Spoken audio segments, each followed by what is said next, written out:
The massive chamber held beings from across the galaxy. Emma Torres stood at the small human platform looking up at creatures that seemed like nightmares from old Earth movies. Some had too many eyes. Others had no eyes at all. The air smelled of chemicals she could not name, and sounds she had never heard before filled the space around her. Admiral Keth stepped forward from the Vraxian section. His species looked like giant lizards that had learned to walk on two legs. His scales were dark green and his eyes glowed like golden coins. When he spoke, his voice made the floor shake under Emma's feet. "The human problem ends today," Keth announced to the gathered aliens. "These creatures spread across space like a disease. They fight everything they meet. They take resources that belong to older and wiser species. They ask too many questions and refuse to follow the rules that have kept peace in our galaxy for thousands of years." Emma felt her heart beating fast inside her chest. She had come here hoping to talk about trade deals or maybe discuss territorial boundaries. She had never expected this. The other species had already decided that humanity should die. "We offer one last mercy," Keth continued while looking directly at Emma. "Send us your greatest warrior. Let them fight our champion in single combat. When your warrior dies, humanity will accept its fate without resistance." The chamber fell quiet. 47 different species waited for Emma's response. She could see beings that looked like walking trees. Others seemed to be made of living crystal. Some floated in tanks filled with strange gases. All of them watched her with what felt like hunger. Emma's mouth felt dry. She thought about her daughter back on Earth. She thought about the children in schools who would never understand why the sky started burning. She thought about the 8 billion people who had no idea their lives hung on her next words. "What happens if our champion wins?" she asked. Her voice sounded small in the huge space. Keth's laugh sounded like rocks grinding together. "Impossible. Our champion has never lost a fight. But if such a miracle happened, humanity could continue to exist in the far reaches of space, far from civilized worlds where you could not bother anyone." The other aliens made sounds that seemed like agreement. Emma realized they had planned this long before she arrived. They were not interested in negotiation. They wanted an excuse to destroy humanity that would let them sleep well afterward. Emma closed her eyes for a moment. She could see her daughter's face. She could remember the smell of Earth's oceans and the feeling of grass under her feet. When she opened her eyes again, she looked straight at Keth. "I accept your terms?" she said. Keth nodded as if he had expected this. "Choose wisely, human. Our champion has killed the greatest warriors from dozens of worlds. Send us your most dangerous fighter. It will make no difference, but at least they will die with honor." Emma straightened her shoulders. She was a scientist, not a soldier. She studied alien plants and wrote papers about xenobiology. She had never hurt anyone in her life. But she was also the only human in this chamber, and someone had to stand up for her species. "I am humanity's champion," she said clearly. The chamber exploded with noise. 47 different species began making sounds that could only be laughter. Some clicked, others howled. A few made musical tones that rose and fell like songs.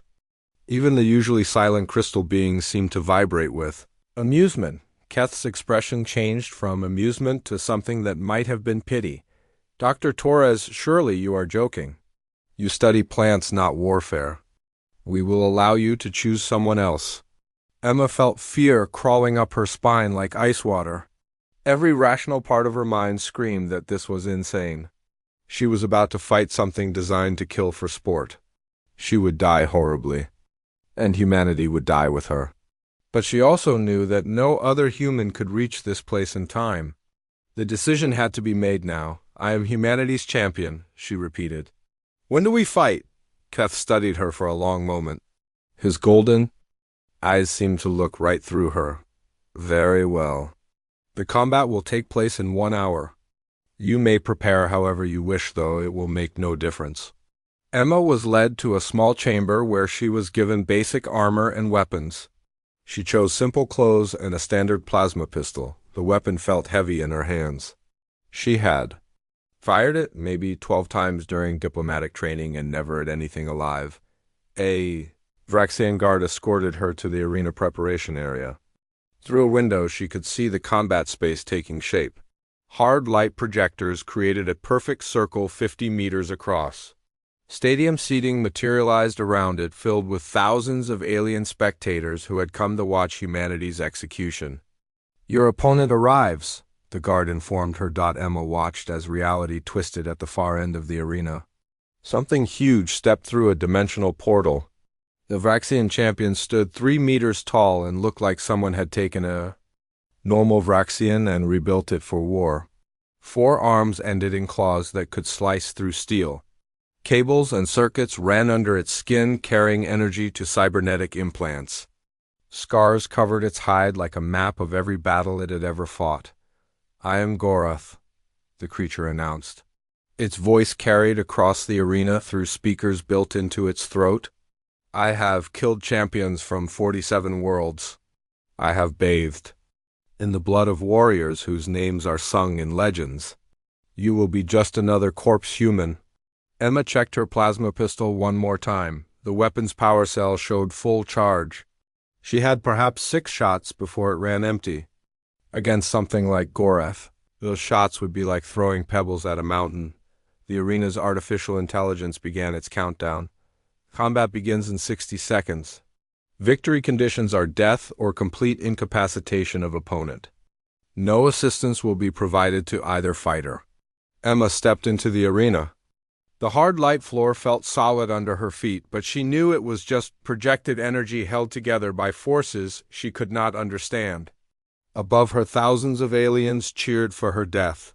They wanted to see the human threat ended quickly and cleanly. 30 seconds, the AI announced. Gorath lowered into a hunting crouch. All 4 arms spread wide like a spider preparing to catch prey. Emma raised her pistol, knowing she would get perhaps 1 shot before those claws reached her. 10 seconds. Emma's scientific mind cataloged everything she could see about her opponent. The way it favored its left side slightly, the pattern of its breathing, the way its cybernetic parts sparked when it moved too quickly. Combat begins. Gorath launched forward with impossible speed. Gorath crossed half the arena and in a single leap. Emma fired her plasma pistol and the bolt burned through the air toward the creature's chest. The shot hit exactly where she aimed, burning through cybernetic armor and into the flesh beneath. Gorath did not even slow down. Emma threw herself to the side as 4 claws swept through the space where her head had been a moment before. She rolled across the hard light floor, feeling the surface burn her skin through her clothes. 1 claw caught her left shoulder, leaving 3 deep cuts that immediately began bleeding. "First blood to the champion," the arena's AI announced cheerfully. Emma came up in a crouch with her pistol aimed at Gorath as the creature turned toward her. The plasma burn on its chest was already healing. Tiny robots worked to repair the damage while she watched. In 30 seconds there would be no sign she had ever hit it. "You move well for prey," Gorath said while circling her slowly. "Most opponents simply stand still and wait to die. This might actually be entertaining." Emma backed away, keeping her weapon trained on the massive alien. Her xenobiology training kicked in despite the terror flooding her system. She studied the way Gorath moved. The creature definitely favored its left side where her shot had struck. Its cybernetic implants threw off sparks when it moved too quickly. There was a pattern to its breathing that suggested some kind of internal damage. "You study me like a specimen," Gorath observed. "Even facing death, the human mind seeks to understand." "How fascinating." Emma fired again, aiming for the creature's left knee joint. Gorath moved at the last second and the shot went wide. She scrambled backward as another set of claws swept toward her face. The alien's reach was incredible. It could strike from positions that seemed impossible. "Tell me, little scientist," Gorath continued its slow advance. "What do you see when you look at me?" Emma's back hit the arena wall. The hard light barrier prevented any escape. She was trapped with nowhere to run. She raised her pistol for what would probably be her final shot. "I see fear," Emma said quietly. Gorath paused with all 4 arms still spread in attack position. "Fear?" I am the greatest warrior in known space. I have conquered armies and toppled governments. You're afraid of us, Emma said. Her voice grew stronger as understanding began to dawn. That's why we're here. That's why this whole show exists. The alien's laugh sounded forced this time. Ridiculous. Humans are weak and short-lived. Your technology is primitive compared to ours. We've been in space for less than 200 years, Emma continued. Her scientific mind was finally seeing the pattern that had been hidden beneath the surface. In that time, we've gone from chemical rockets to faster-than-light travel. We've colonized 17 worlds. We've survived 3 different alien invasions and learned from each one. Gorith's claws twitched, but it did not attack. Your expansion ends here. No, Emma said as pieces of the puzzle fell into place. You're not executing humanity for our crimes. You're executing us for our potential. The crowd above had grown strangely quiet. They hung on every word of this conversation that had somehow become more interesting than physical combat. Even the council representatives leaned forward in their seats. You've all been spacefaring for thousands of years, Emma continued. The Vrexians have controlled the same territory for 3 millennia. The Stellar Confederacy has remained essentially unchanged for 5,000 years. You've achieved perfect stagnation. We have achieved stability, Gorith corrected, but its voice lacked conviction. Stagnation, Emma repeated firmly. And then we arrived. In 2 centuries we've advanced further than any of you have in the last millennium. We ask questions you stopped asking ages ago. We solve problems you've decided are impossible to solve. Emma took a step forward despite the massive alien looming over her. We scare you because we represent change, growth, evolution, the possibility that the universe isn't finished surprising everyone. Gorith's 4 arms began to tremble. Not with battle fury, but with something else entirely. Something the creature had probably never felt before. You're afraid, Emma said softly. You're afraid that in another few centuries we'll surpass all of you. The arena fell completely silent. Even the ambient hum of the hard light generators seemed to fade as Emma's words echoed through the vast space. Gorith stood frozen while its massive form shook with barely contained emotion. You know nothing? The alien champion whispered, but its voice carried no conviction whatsoever. Emma lowered her pistol slightly. Her training as a xenobiologist was taking over completely now. I know that every species in this council reached their current level of technology and then stopped advancing. I know that your people haven't developed a single new innovation in over 1,000 years. We achieved perfection, Gorith snarled, but the word sounded like something it had been programmed to say. You achieved fear, Emma replied calmly. Fear of change, fear of growth, fear of becoming something new and unknown. You've all been stagnant for so long that you've forgotten what real progress looks like. The creature's cybernetic enhancements began sparking more violently as its emotional state fluctuated wildly. We are the pinnacle of evolution. Then, why do you need artificial implants? Emma asked. Why haven't you evolved beyond the need for cybernetic enhancement? Why do you still fight with claws and brute force instead of developing completely new forms of combat? Gorith's breathing became labored and irregular. Around the arena, alien spectators watched in fascination as their greatest champion appeared to be having some kind of mental breakdown. We are ... double Gorith struggled to form coherent words. We are ... You're afraid to change because change means admitting you're not perfect, Emma continued gently. You're afraid to grow because growth means uncertainty and risk. You've all chosen the comfortable prison of stagnation over the terrifying freedom of evolution. Emma took another step forward. She was close enough now that Gorith could kill her with a single casual swipe. But humans haven't learned to be afraid of change yet. We're still young enough to believe in impossible things. The alien champions. 4 arms slowly lowered to its sides. What impossible things? That enemies can become friends. That problems can become opportunities. That a small soft human with a single weapon can defeat the greatest warrior in known space without throwing a single punch. Gorith's eyes focused on Emma with new intensity. You have not defeated me. Emma smiled, and the expression seemed to puzzle the alien greatly. Haven't I? Look around you, Goreth. Look at what's happening right now. The massive creature slowly turned its head to survey the arena around them. The crowd above sat in absolute silence, hanging on every word of a conversation that had somehow become more gripping than any physical battle they had ever witnessed. Representatives from 47 different species leaned forward in their seats. Many displayed body language that suggested deep thought and confusion. You came here to kill me, Emma said quietly. Instead, you're listening to me. You're thinking about things you haven't considered in centuries. You're changing right here and right now. Goreth's claws began retracting into its fingertips.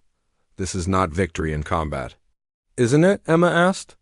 You were built to be the perfect killer, engineered to be unbeatable in physical combat. But right now, you're choosing not to fight. You're choosing to think instead of simply reacting on instinct. The alien champion's massive form began to sag as the implications of her words hit home. If I choose not to fight, then you've already lost, Emma finished for it. Not because you're weak, but because you've become something new, something better than what you were designed to be. Goreth stood motionless for a long moment. Its enhanced metabolism was clearly working overtime, as it processed concepts that challenged everything it had been programmed to believe since creation. Finally, it spoke in a voice barely above a whisper. I forfeit this combat. The arena erupted in chaos. Aliens throughout the stands began vocalizing in their native languages. Some sounded outraged. Others seemed approving. Many expressed what could only be interpreted as complete confusion. The hard light projectors flickered as the arena's artificial intelligence struggled to process an outcome that had never been programmed into its decision parameters. Admiral Keth materialized at the arena's edge. His reptilian features were twisted with fury that made him look even more dangerous than usual. This is impossible. The combat was supposed to continue until death. The combat is concluded, Emma called out. Her voice somehow carried across the vast space despite the chaos. Your champion has made his choice freely. Goreth slowly turned to face the Admiral. Its massive form now seemed less like a killing machine and more like a being wrestling with newfound consciousness and purpose. I will not kill her, Keth. I will not kill anyone ever again. You are malfunctioning, the Admiral snarled back.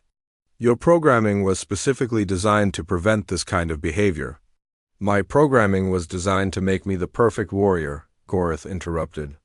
Its voice was gaining strength and conviction. But she has shown me something beyond warfare. She has shown me the possibility of genuine growth and change. Emma stepped forward to address the assembled council directly. The terms of combat have been met according to your own rules. I have faced your champion and walked away unharmed. Humanity has earned its place in the galaxy. This was trickery, Keth roared. This was not victory through strength or skill. No, Emma agreed calmly. It was victory through something you've all forgotten how to do. The willingness to change and grow and become something new and better.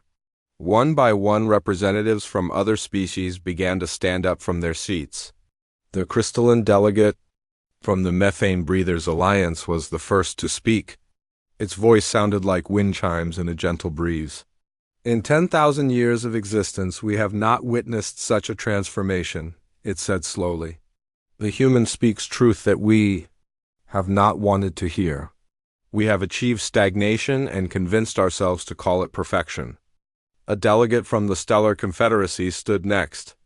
It resembled a cross between a mantis and a tree. It clicked its mandibles thoughtfully before speaking. Our expansion ceased 3,000 years ago. We told ourselves we had claimed all territory worth having. Perhaps we simply forgot how to want more than we already possessed. Around the arena, more voices joined the growing chorus of self-reflection and doubt.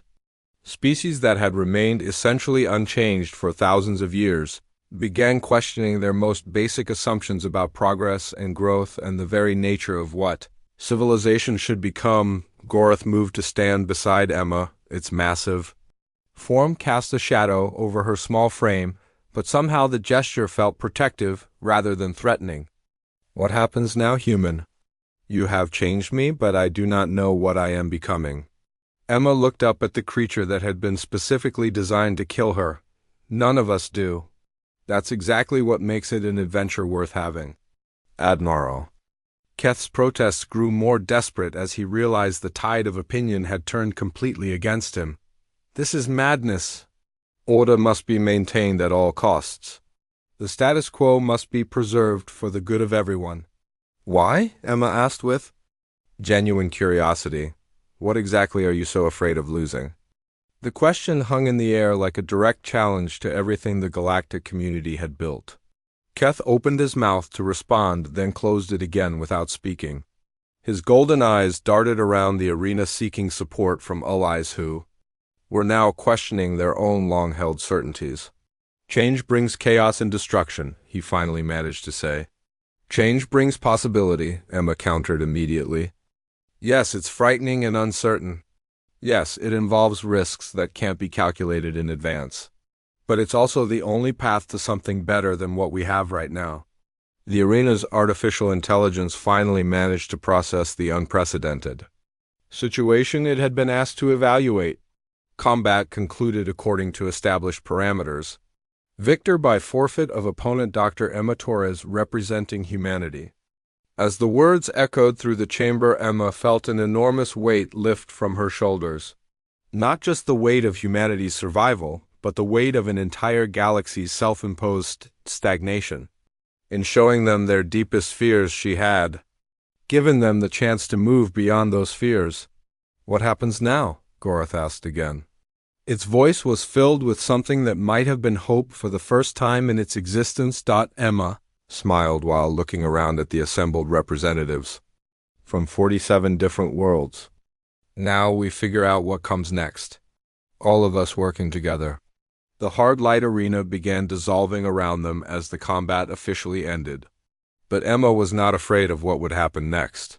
For the first time in thousands of years, the galaxy was about to experience real change. She had a front row seat to watch it happen. She was supposed to lose the fight in seconds and die horribly. Instead, she walked away completely unharmed, carrying with her the seeds of a transformation that would reshape the stars themselves. Sometimes the most important victories had nothing to do with violence at all. 3 days after the combat, Emma found herself in a place she had never expected to be. The council chambers had been reconfigured into something resembling a workshop rather than a formal government meeting space.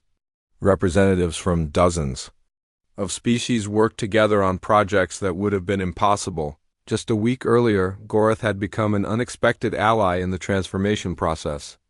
The former champion now spent its time helping other species understand the concept of deliberate change. Its unique perspective as someone who had been literally rebuilt from a killer into something new made it an effective teacher. The Zephyrian Collective wants to redesign their entire transportation network, Gorath reported to Emma as she reviewed progress reports. They have used the same tunnel systems for 4,000 years. Now they want to try flying vehicles. Emma looked up from her tablet. The sight of the massive alien casually discussing urban planning still felt surreal. That's ambitious. Do they have any experience with atmospheric flight? None whatsoever, Gorath replied. They are terrified and excited in equal measure. Yesterday, their lead engineer asked me 17 times if change was supposed to feel this uncomfortable. Emma laughed. Over the past few days, she had discovered that Gorath had developed something resembling a sense of humor. The creature's observations about other species learning to embrace uncertainty were often surprisingly insightful. The crystalline collective has been the most interesting case, Gorath continued. They have spent 8,000 years achieving perfect mathematical harmony in all their structures. Now they want to try asymmetrical architecture. How are they handling the transition? Emma asked. Badly, Gorath admitted. Half of them go into computational loops when they try to design something imperfect on purpose. But they keep trying anyway. Emma made notes on her tablet. Each species was approaching change differently based on their unique psychology and history. The plant-like Confederacy delegates wanted to try new forms of biological engineering. The methane breathers were experimenting with solid matter construction. For the first time in millennia, Admiral Keth has been the holdout, Gorath said more quietly. He still argues that this transformation will destroy galactic civilization. Emma had expected this. Keth represented the old guard of species that had invested everything in the idea that stagnation was safety. Convincing them would take time and patience. Has he agreed to meet with us? She asked. This afternoon, Gorath confirmed. Though he made it clear he considers this a waste of time. Emma spent the morning reviewing reports from Earth. News of the successful diplomatic mission had reached humanity's colonies. The response was exactly what she had expected. Humans were already making plans to share their technology with alien species who had shown interest in growth and change. The Vraxian homeworld had requested detailed information about human agricultural techniques. Their food production had remained unchanged for 2,000 years while their population had slowly grown. They were now facing shortages they had no idea how to address. The Stellar Confederacy wanted to learn about human approaches to conflict resolution. Their legal system had not been updated in 3 millennia and was struggling to handle new types of disputes arising from their recent interest in technological innovation. When Admiral Keth arrived for the meeting, he brought a full security detail. The massive Vraxian looked even more imposing than usual, surrounded by armed guards. His golden eyes swept the workshop space with obvious distaste. This chaos is exactly what I predicted, he announced without preamble. Look at what you have done to our ordered society. Emma gestured to a table where 3 different species were collaborating on a joint project. I see beings who are excited about the future for the first time in centuries. I see the collapse of everything we have built, Keth countered. These species have maintained peace through stability. Now you have introduced unpredictability into a system that worked perfectly. Gorath stepped forward to address his former commander. The system worked for maintaining the status quo. It did not work for growth or improvement or solving new problems. Keth's scales darkened with anger. You were programmed to follow orders, not to question the fundamental structure of civilization. I was programmed to be the perfect warrior, Gorath replied calmly. But perfection turned out to be a limitation rather than an achievement. Emma watched the exchange with interest. This was exactly the kind of conversation that needed to happen throughout the galaxy. The old assumptions had to be challenged before real progress could begin. Admiral, what exactly are you afraid will happen? She asked. Keth turned his attention to her with obvious reluctance. War, chaos, the breakdown of treaties that have maintained peace for thousands of years. But those treaties were based on everyone agreeing never to change, Emma pointed out. What happens when change becomes necessary for survival? Change is never necessary, Keth insisted. Stability is the highest virtue. Emma pulled up a holographic display showing galactic resource distribution.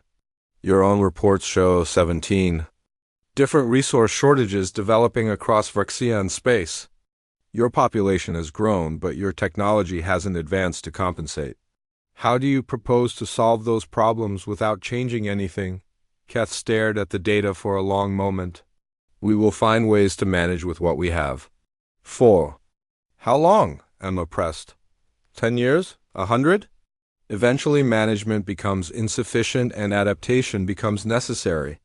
The Admiral's security detail shifted uncomfortably as their leader struggled with concepts that challenged his entire worldview.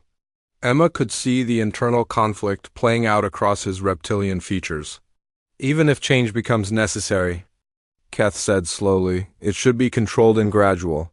Not this explosive transformation you have unleashed. Change has been building pressure in your civilizations for centuries, Emma replied.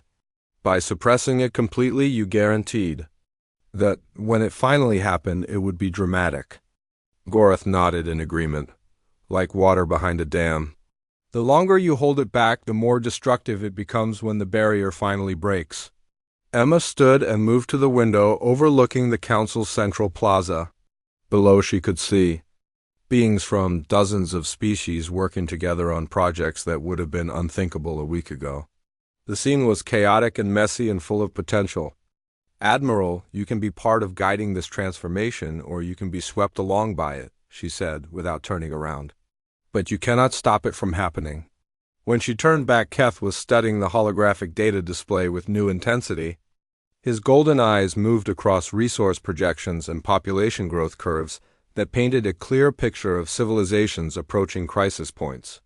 "If we do this," he said slowly, "if we embrace this change you are advocating, there is no guarantee of success." "No," Emma agreed. "But there is a guarantee of failure if you do nothing." Keth was quiet for several minutes while he processed everything he had seen and heard. Finally, he looked directly at Emma with something that might have been respect. "What do you need from the Vraxian Empire?" 6 months later, Emma stood in the observation deck of the first joint species research station ever constructed in galactic history. Through the transparent aluminum windows, she could see vessels from 23 different civilizations working together on projects that would have been impossible under the old system. A crystalline collective ship with perfectly mathematical angles, docked alongside a human vessel covered in the random patterns that organic minds found pleasing. Vraxian transports carried Zephyrian engineers to collaborate on atmospheric flight experiments. The methane breathers had built specialized tanks that let them work directly with oxygen-breathing species for the first time. The initial results exceed all projections, Gorath reported as it joined Emma at the observation window. The former champion now served as a liaison between species learning to embrace change. Agricultural productivity on 17 worlds has increased by an average of 40%. Emma nodded while making notes on her tablet. The transformation had not been easy or smooth, but the results spoke for themselves. Species that had remained stagnant for millennia were solving problems that had seemed impossible just months earlier.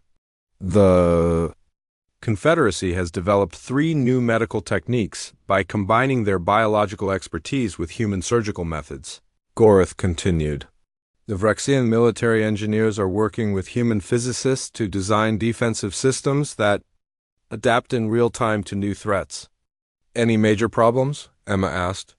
"Several," Gorath admitted. "The spiral dancers still refuse to participate. They consider change to be a form of spiritual contamination. 2 of the gas giant species have had internal conflicts between factions that want to innovate and those that prefer tradition." Emma had expected resistance. Thousands of years of cultural programming could not be overcome in a few months. But even the holdouts were being influenced by the success stories emerging from collaborative projects. "What about Admiral Keth?" she asked. Gorath's expression shifted to something that might have been amusement. "He has become one of our most effective advocates. Yesterday he gave a presentation to the Outer Rim Council about the benefits of controlled technological advancement." Emma smiled at the irony. The admiral who had once tried to execute humanity for promoting change was now traveling the galaxy, encouraging other species to embrace innovation. His conversion had been gradual but genuine. "Dr. Torres," a voice called from behind them. Emma turned to see Dr. Marcus Webb, her replacement as Earth's primary diplomatic representative. "The Council is ready for your final presentation." Emma felt a mixture of excitement and nervousness as she prepared to address the galactic community. One last time before returning to Earth, her mission here was complete, but the real work was just beginning. The Council chambers had been redesigned again to accommodate the new collaborative spirit. Instead of species-specific sections, beings now sat in mixed groups based on project interests and complementary abilities. The formal hierarchy that had dominated galactic politics for millennia had given way to a more organic system of cooperation. 6 months ago, we stood in this chamber facing what seemed like an impossible choice, Emma began her presentation. Humanity was sentenced to death for the crime of growing too quickly and changing too dramatically. She gestured to the mixed seating around her. Today we gather as partners in the greatest transformation our galaxy has ever experienced. Not because anyone was forced to change, but because we discovered that growth and innovation serve everyone's Interests. Emma activated a holographic display showing statistical data from across known space. Resource efficiency has improved by an average of 35%. Scientific advancement has accelerated by factors we are still calculating. Most importantly, conflicts between species have decreased as cooperation has increased. A delegate from the Methane Breathers Alliance stood to address the assembly. The human approach has taught us that competition and collaboration are not opposites. By sharing our knowledge freely, we have all become stronger. The crystalline collectives representative added its own observation. Mathematical perfection is less important than functional effectiveness. Our new asymmetrical structures are more resilient than our traditional designs despite being aesthetically imperfect. Emma listened as species after species described their transformation experiences. The fear of change that had once dominated galactic politics was giving way to excitement about future possibilities. Admiral Keth rose from his seat to make what Emma knew would be his own testimony. I came to this process believing that order and stability were the highest values any civilization could achieve. I have learned that true stability comes from the ability to adapt rather than from rigid adherence to unchanging systems. The Admiral's transformation had been the most dramatic of all. He now advocated for what he called managed evolution, allowing civilizations to grow and change while maintaining their core identities and values. "What comes next?" asked a delegate from the Far Reaches Coalition. Emma smiled as she prepared to answer the question that had driven this entire transformation. We continue to grow, we continue to learn. We continue to become something new and better than what we were before. She gestured toward the windows showing the bustling activity of the Joint Research Station. This is just the beginning. We are establishing similar facilities throughout the galaxy. We are creating exchange programs that let beings from different species live and work together. We are building a future that none of our civilizations could have achieved alone. Gorath stood to make the final statement of the session. The human taught us that victory does not always require defeating an opponent. Sometimes victory means helping everyone become stronger. As the formal session ended, Emma found herself surrounded by beings from across the galaxy expressing gratitude for the changes she had helped initiate. But she knew the real credit belonged to them. She had simply shown them possibilities they already possessed. "Will you return to visit U.S.?" asked a young Zephyrian engineer who had been working on atmospheric flight projects. "Of course," Emma replied. "This is my home now, too." As she prepared to board the transport that would take her back to Earth, Emma reflected on everything that had changed since that terrifying day in the arena. She had come here expecting to die defending humanity's right to exist. Instead, she had discovered that humanity's greatest gift to the galaxy was not their technology or their fighting ability, but their willingness to keep growing and changing. The transport lifted off from the station, carrying Emma toward Earth and whatever challenges awaited there. But she was no longer afraid of the future. The galaxy had learned to embrace change, and that made anything possible. She was supposed to lose that day in the arena. She was supposed to die quickly and let humanity accept its fate. Instead, she walked away unharmed, carrying with her the proof that sometimes the most important victories came not from defeating enemies but from helping everyone discover new possibilities. The stars ahead looked brighter than they ever had before. The galaxy was finally ready to grow up,